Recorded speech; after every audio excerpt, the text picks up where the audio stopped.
Hello everybody and welcome to another video.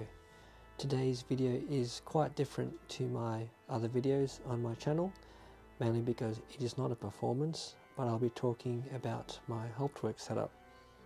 This has been a much requested video by many users over the past few months, so I thought this evening I would just casually talk to you about my Hauptwerk setup and the equipment I use. So right in front of me today is the monitor for Hauptwerk, but most of you see this, which is just an iPad connected to the computer, running an app called Duet Display, and it just becomes the second display of my Mac Mini, and I just set Hauptwerk to bring up another console window and I drag it over there. So it's just basically like a second monitor. And because the iPad is a touch screen, it becomes my stop champ. One of my complaints about this is that my console here it's a bit far for me to reach and press these buttons, but you know, it's better than using a mouse and clicking on the stops if I just want to muck around. So this monitor is something I just got off Amazon. Just a basic, it's not a touchscreen monitor, just a basic 13.3 inch widescreen, and there's no stand, so I use a music stand. And down here is my Logitech wireless keyboard, and that is basically how I control the mouse on the screen and change my registrations if I need to. Alright, where to next? I suppose my console, which you all see, I guess, from this angle. This angle? Yes. So let's look at it from this angle. This is a Johannes Studio 370, and I got this from Bernie's Music Land in Melbourne. I traded it in for, I traded my old Johannes Studio 170, which is 2 manuals, for a 3 manual because I was using Hauptwerk a lot and I found it limiting to play 3 manual instruments on a 2 manual instrument. But now, of course, I want 4 manuals, and then if I get a 4 manual, I want a 5 manual. But I think for now, 3 manuals is plenty enough for me. And this is the pedal board. It is not a AGA pedal board, it's an RACO pedal board. And that is the swell pedal.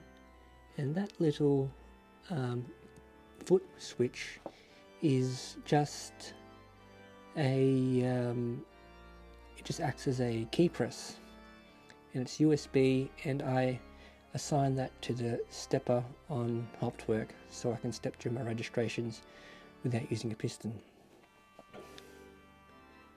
And for my pistons in Hauptwerk, I use these 2 buttons here, the pan flute and the trumpet, which is minus and plus, and that happened to be very convenient because it sent a MIDI signal for those button presses. But these generals, they don't send MIDI signals except for the CH button. I think it's called the chorus button. That actually sends a MIDI signal as well. So on my 170, that CH button was my next piston, but I didn't have a back piston. And all these presets, they don't work. They basically send the MIDI signals of the actual stops. So you could get away with it, but it's just easier to use these 2 buttons here to set my piston, my sequencer, minus and plus. So let's now move down to the actual thing that does all the work, which is my Mac Mini. There it is, very interesting stuff. Let's try to get there a bit closer.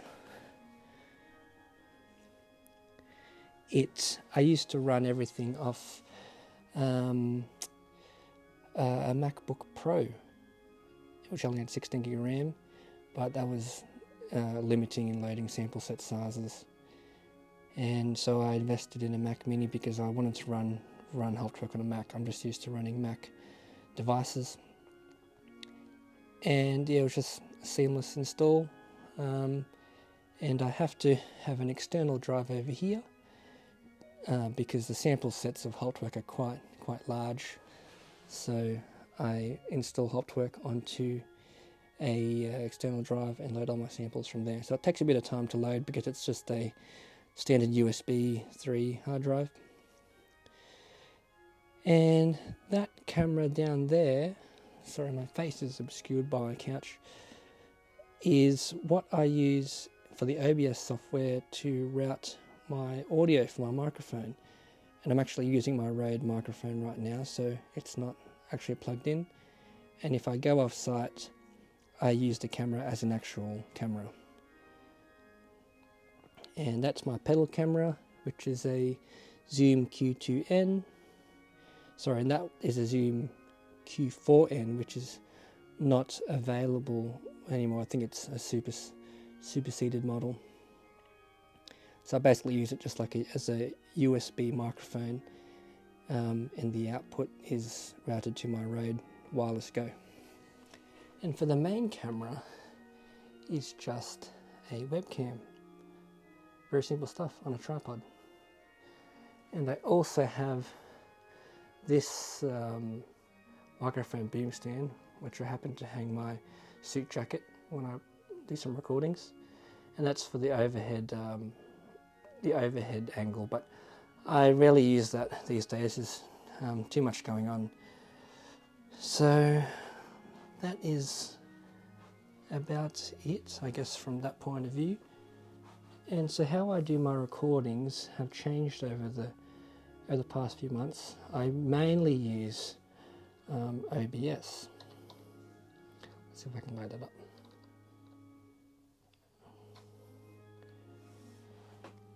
And I use OBS because you can see me there. I can combine the video and the audio routed from Hauptwerk at the same time. So it really helps in post-production. And you can see here all my sources, microphone, feet, main camera. Sometimes I would have the overhead camera if I can bother to set it up. And I also have a plugin that automatically switches the scene for me. So it's like as if I've edited the video or someone's changing scenes for me, but this is changing scenes for me, I think every 10 seconds, so you get a different view. Brings more interest to the video. But the downside of the timed switching is that I might be playing a pedal solo and it's not showing anything. But of course there's ways around that. I always have the pedal camera as a picture-in-picture, and if the pedal camera's on, then I have the main view as picture-in-picture, so we don't miss out on too much. And on a Mac, I route a Hauptwerk audio with an application called Loopback. And Loopback basically enables me to add the Hauptwerk audio output and turn it into like a line in. That's what it's called. So when I add my microphone source, it's called Loopback. And that way the audio that I hear in my headphones is not compromised, being output through speakers and recaptured again. It's actually directly from the application, which means it's of high quality. And if I stream live, I just click start streaming there. I have to enter all my stream keys from YouTube. Most of the time I just start recording, and at the end I get a movie file which I just upload, and if I need to trim out the start and the end, I just do that in YouTube Studio. So that is my Hauptwerk setup. I hope that helps you in satisfying your curiosity. And that's all for me for now, and I'll catch you in my next video. Bye now.